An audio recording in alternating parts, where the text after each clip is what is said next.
Hey everybody, good to see you all back once again. We've got a lot of work to do today, and it's going to be a lot of small miscellaneous tasks. We're kind of entering into that area of the project where it's not so much big items anymore as it is just a whole lot of detail work. So I've got another maybe painting day coming up tomorrow, weather depending, and there's a lot of things I would like to have prepared by then. So first order of business is to start opening up the bench. I've been into all kinds of different things. There's stuff all over the place. The best thing we can do is just start tying up loose ends. So one thing I did not do last time was put the steering gear on top of the vertical shaft in the bolster. So we might as well get that wrapped up now. So the first thing we want to look at are the old wear patterns on the gear. This will accumulate the most wear on the teeth that are in mesh with the worm, which goes right here at a later time, when the wheels are in a straight ahead position, because that's where it spends the most time just rattling against it. We can see some clearly defined wear through here, so that spent a lot of time in mesh in the past. The nice part about there being 6 splines and a full round gear means that we can put this in any one of 6 different positions. The older gears were just like a half gear, all right? So you just had one quadrant, and when that wore out, it was worn out. The later ones being a full gear gives you a lot more flexibility to renew that mesh. So as I go around the gear, it's evident that it's been reclocked at least twice in the past. You're not gonna find one of these that looks brand new anywhere, but this area right here looks about the best. So all we do is clock that as close as possible to the worm with the wheels in the straight ahead position. Just like that. This washer goes on next, and this is not normally present. That's just one that I made because it allowed me to clock the slots in the castle nut with the cotter pin a lot better.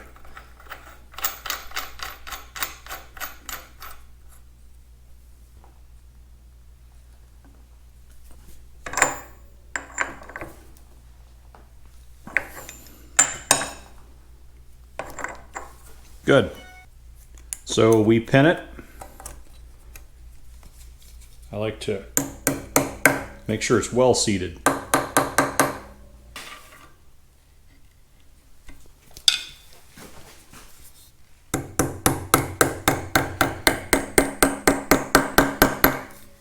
And finish up by placing the cover with the gasket on top loosely, because we'll have this back off again when we put the worm shaft in and we fill the whole compartment with grease. Until then, we're just giving these pieces a place to live that is other than the workbench, so I can make some room for some other projects.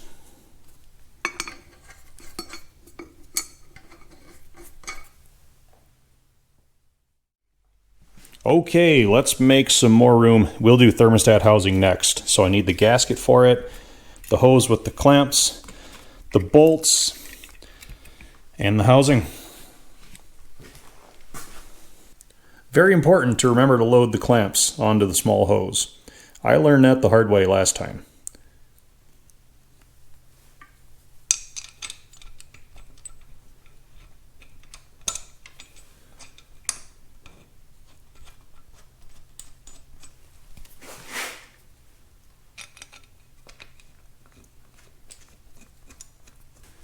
We're all finished up here. As long as we're in the neighborhood, these are the belts I'm going to use. So for the generator, I'm going with a Gates 9313. Fan belt is a Gates TR24379. Generator belt will just go on loosely for now because it needs to be behind the fan belt.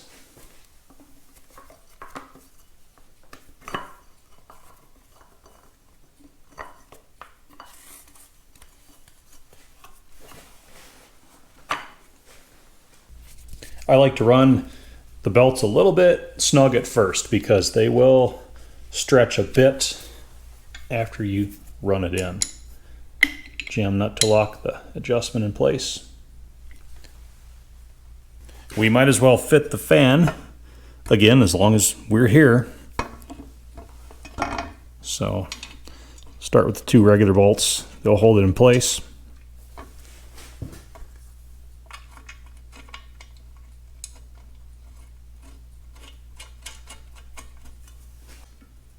And next up are the 2 peg bolts.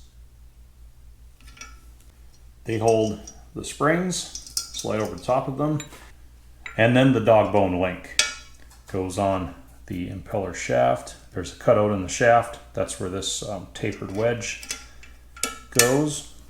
That will tighten down and hold the dog bone link onto the impeller shaft. These springs then keep the impeller shaft pulled out against its seat inside the water pump. So pretty common setup to find on IHs of this vintage. I'm sure everybody that's been into one of these is quite familiar with it by now. All right, so that's about all the assembly that I had for today. Pretty light stuff. Next up are some of these other sub-assemblies that I would like to get ready for paint. This is the distributor drive, all right? Bolts to the front cover, driven off the cam gear on this end, and then the straight slot distributor attaches there. These are a crazy simple setup, all right? And we'll just go through the disassembly process real quick. Nut holds the gear on, and we've got the disc style, washer style fold over lock. Gear just slides right off. I usually don't need a puller. It's held on by a single key right there. Once the gear is off, shaft comes out the center, and we just have a solid straight bushing inside of there. And oil will get in through compartments like this, and there's a feed hole that directs it into the bushing. There is not even a seal on the shaft. The shaft relies upon this, this groove that's cut into here, and it's a very close fit with the opening right here. So as the oil leaks past the bushing down inside, it will hit the shaft, and then it has to migrate up the shoulder, and then it's usually slung by the sharp edge on that bottom of that groove, and it just returns right back down into the engine. So these have really never leaked oil either, despite not having a seal. And to reassemble, it's just as simple. We've got assembly lube on the bushing as well as the thrust face for the gear, and wipe the excess off onto the shaft. So shaft goes in, gear goes on, just have to align the key slot. There we are. Old fold over lock gets discarded. I made a new one. Thread the nut down.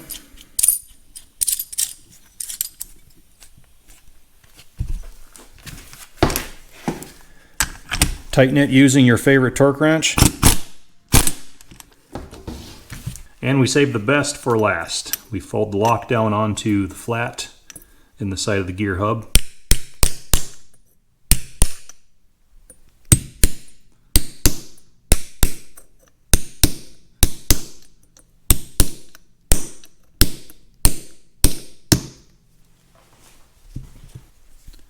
And we just pick another flat to fold the other side up against.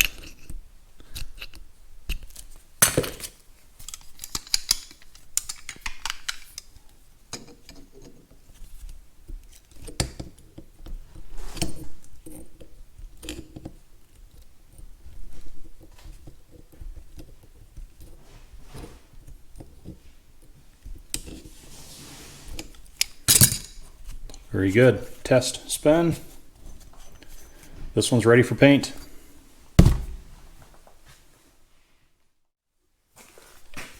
Governor up next. Throw the screwdriver back there because it doesn't want to sit up on its own. All right, so get it around where y'all can see it. So we've got the linkage that goes out to the carburetor.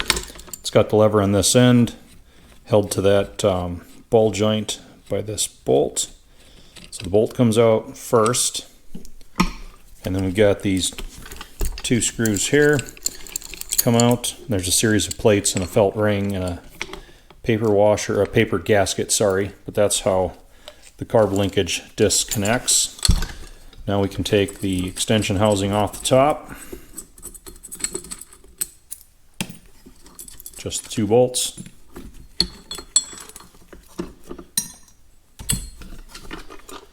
Next, cover comes off the side.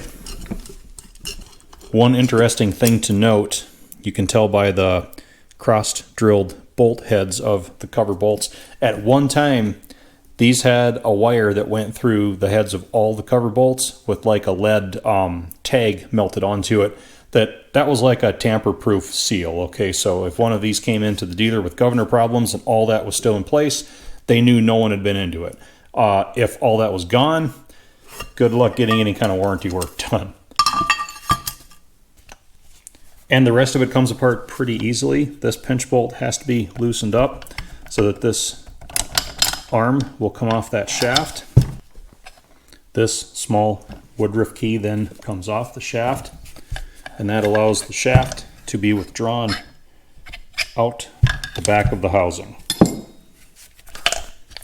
On the reverse side, we have this brass sleeve nut. It has a screwdriver slot in it. That threads out.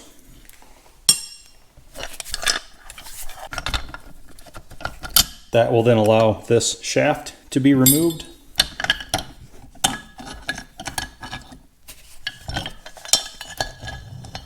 The gear, main shaft, flyweights, and thrust bearing slide out the front, and the rest of the linkage can remain joined at the spring, and it leaves us with an empty housing.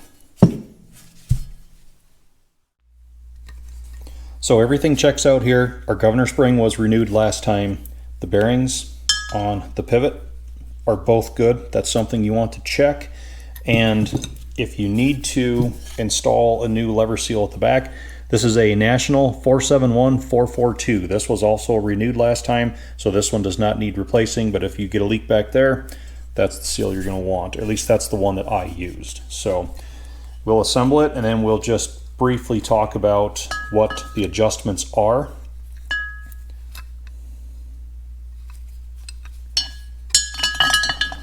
Get my bearings back here. All right.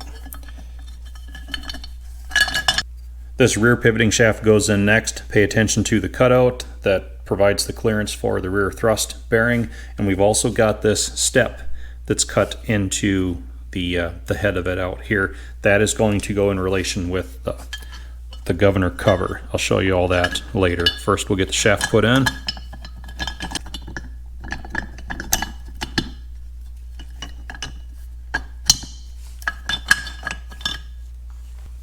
And next we look at the primary shaft with the bearings. Both are in good shape. We've got the flyweights. All that is working as it should.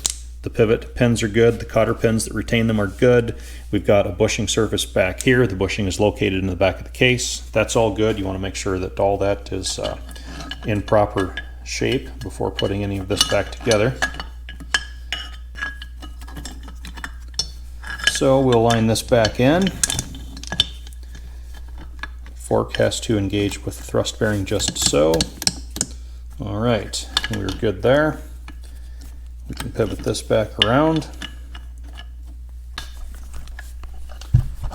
Flip it over. Linkage arm goes in from the rear.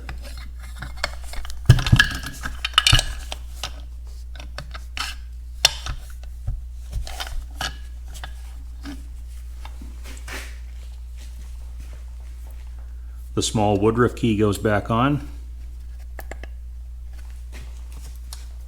It's a pretty light fit. I can cheat without a hammer.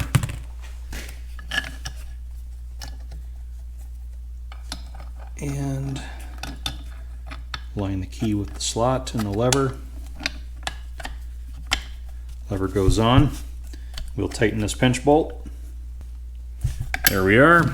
So a quick rundown of the adjustments. This is the low-speed screw. This is the high-speed screw.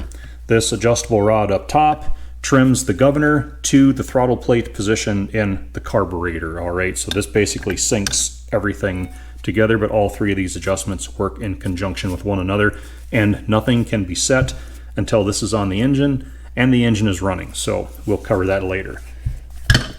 What I want to do now is flip it around. I still need to put this sleeve nut onto the back of the shaft, and I'll back this up with a little bit of sealer on that step, because if you don't, there's no positive seal there and you'll seep oil on the backside.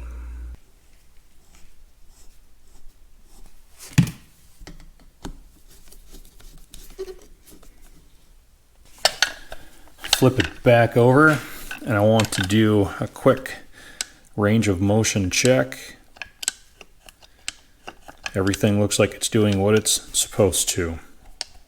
Yes. So we can throw the cover on, and I'm not going to put any sealer on anything yet because chances are high that we're going to be getting back into this to do some governor adjustments because we're changing a few other things on the engine. So I mentioned the step that was cut in the end of this shaft that works in conjunction with this bump in that they stamped into the cover.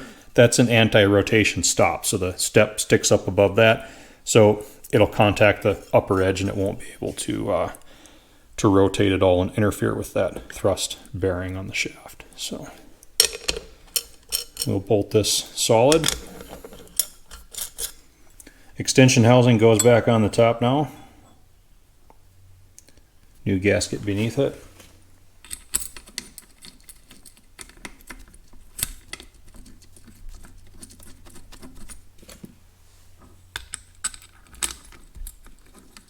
And finally, the carburetor linkage tube. So shaft runs through the middle, has the tang that engages with the butterfly in the carb, and this end roll pins on. We don't have any reason to take it apart because it's not loose, it's not stuck, everything's just fine. So the sealing setup for this is a little bit like an erector set. So we have this, this retainer goes on first, and then a felt ring, and these leave a little bit to be desired, but they serve their purpose. So that ring goes down in there, and then we back it up with this steel plate just like that, and then we have another gasket that goes on the steel plate, and then this whole thing just fits onto the side of the extension housing like that. And all the layers are held together by these two screws. All right. That's doing well yet, and it is slightly adjustable. You can plunge that in on that felt seal or pull it back out again. It is a pretty slick setup for joining it up to the carburetor. So that means we can put the bolt back into the pivoting ball joint up here.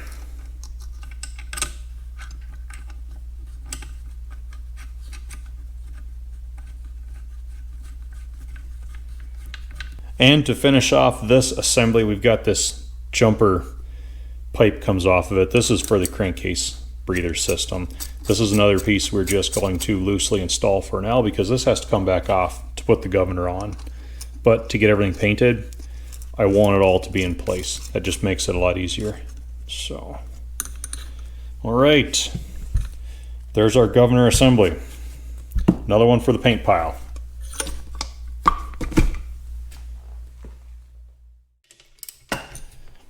All right, half of the battle is trying to figure out how we're going to paint all these awkwardly shaped pieces. Get you all off old cameraman pole once again. The governor, well, when we did the Super M, we suspended it from one of these bolt holes with a rod. I didn't really care for that. It was heavy, it was too awkward. So I used this piece of perforated metal on my seat base painting stand that I had fixed up. I got a little wood shim in there beneath the gear to make sure it doesn't tilt that way, and we're all masked everywhere we need to be. Same with the distributor drive. Got that ready to go.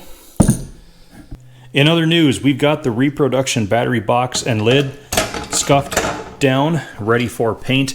The shade of red that was on it doesn't fully match the shade of red that's going on to this tractor, so we scuffed the surface. We'll give that a respray and it'll match.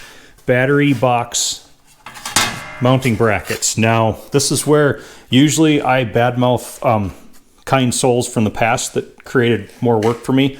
This time it was me that's guilty. So I had to make this piece. We got the side piece that goes, right there. And then once the side bracket is on, that one attaches to the top of it. So this is the one I had to make because I've never had a good battery box on this tractor. We had kind of that funny homemade tray that incidentally used the piece of metal that's holding the governor right now. And to create a flat surface for the battery, I countersunk the 4 holes in the original flat plate because I had machine head screws in them. And, well, that's not up to par anymore. So I just we got some sheet steel of corresponding thickness, used this as a pattern, transfer punched all the holes, just cut out a quick square plate, pop the holes where they need to be. So we're good rolling on battery stuff. I'm also doing the repop mud guard that goes just above the front wheels beneath the crank pulley in this area right here. I put one on the Super M. I'm going to put one on the H2 because I just like having something between the belt and everything that the wheels are kicking up. Some people don't like them because they can collect dirt and debris. I just keep my tractors clean. So we got that fitted and prepped, scuffed down, ready to go. And now the next batch of work on the bench. These are all the steel pipes and fittings that make up the hydraulic takeouts that come from the belly pump. They, of course, exit through these holes on both sides of the torque tube. That's the control lever opening right there. And although I told you all last time I have no plans for the belly pump on this, I'm putting all this stuff in place so that it's there if I ever do need it.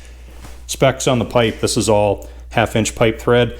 You need 2 shorter pipes, 3 1/2 inches overall length, fits the bill for those, and 1 longer pipe, 10 1/2 inches overall length. That gives you good standout out of that far side of the torque tube. Now, these are the old ones, and of course these were a hodgepodge mix of black pipe and galvanized fittings. You can see paint doesn't stick to galvanized very well. Different caps, different L's. I'm standardizing the whole routine. We're going with all 3 L fittings and just square-headed plugs in each one. Now these springs, flat washers, and felt rings back here are detail items that I don't normally see on Farmalls. They're listed in the parts manual diagram. You can see them right there. And originally, these torque tubes were pretty well sealed when they came from the factory. So where these tubes stick out, they wanted to seal off the rest of the opening on both sides because as a flywheel spins, it is going to create a vacuum that will draw dust, dirt, whatever can make its way through an opening will find its way into that torque tube. So the way they work, when the fittings thread into the belly pump and stick out the side of the case, you will have your friends texting you and interrupting everything. You will have a spring that goes over the pipe, all right? And then you have the steel flat washer with the felt ring. There we are, one-handed is kind of a challenge, but that's the arrangement. And then when these thread into the side, the pipe will go in, the spring exerts pressure upon the washer, and then the washer keeps the felt seal ring up against the side of the torque tube. And once they're all painted, I think it's going to look pretty good. It's neat having these little detail pieces on like that. Plus, it should function well, keeping the dirt out of that tube.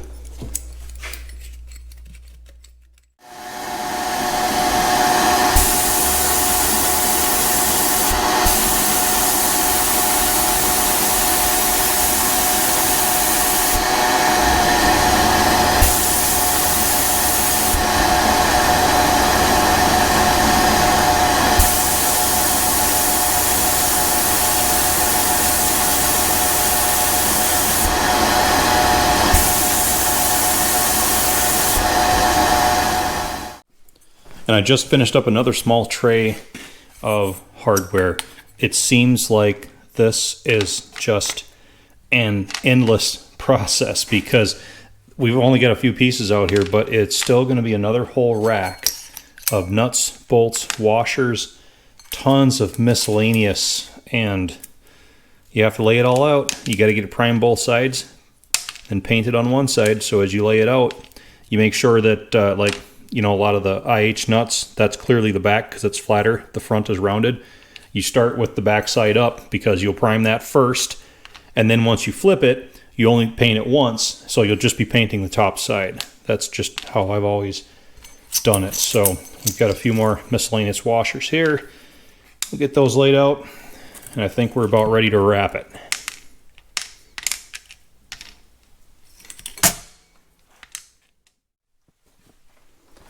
Well, everybody, we've come full circle. I told you all at the beginning of today that it was going to be a lot of miscellaneous jobs, It certainly was. And yeah, we kept busy with it all day, but I've assembled what I would call a small paint batch, but it's going to be an important one. I want to show you this too. Yesterday, I cleaned and flushed the radiator core, and I gave the top tank, the sides, and the bottom tank a fresh coat of the satin black. I don't paint the cores themselves because they take a special radiator paint, and if you put too thick of a layer of regular paint on there, it starts to inhibit the heat transfer ability. So I left that just how it was, cleaned it out. I think it looks really good. And this square is still in the old finish, as well as the corresponding one on the other side. That's because I'm going to block these out in the same red as the rest of the tractor, because sometimes when you hang the grill and the hood on, you get a little bit of a gap in this area here that black would really show through. So if I just make this square red, if we have any kind of an opening right there, it'll blend right in. So if I can get this paint batch done, that means I can start fitting the radiator, the fan shroud, the upper radiator support, the brace rod, and once we fill this void, we can start hanging and fitting sheet metal, which I'm expecting, I should say, to be the last large hurdle in the refinishing process for this tractor. So thank you all for watching. I'm bumping things like crazy. I'm really ready to get the clothesline taken down. We're just going to keep rolling on ahead. I don't know if I'm going to get a paint batch in tomorrow. Tomorrow's Wednesday at the time of this recording. The weather report's been going back and forth. We'll just have to see what develops tomorrow morning. Hopefully we can spray red, but if not, there's more busy work I can do. So thank you again, and hope to see you back next time. Got to get the clothesline down one of these days.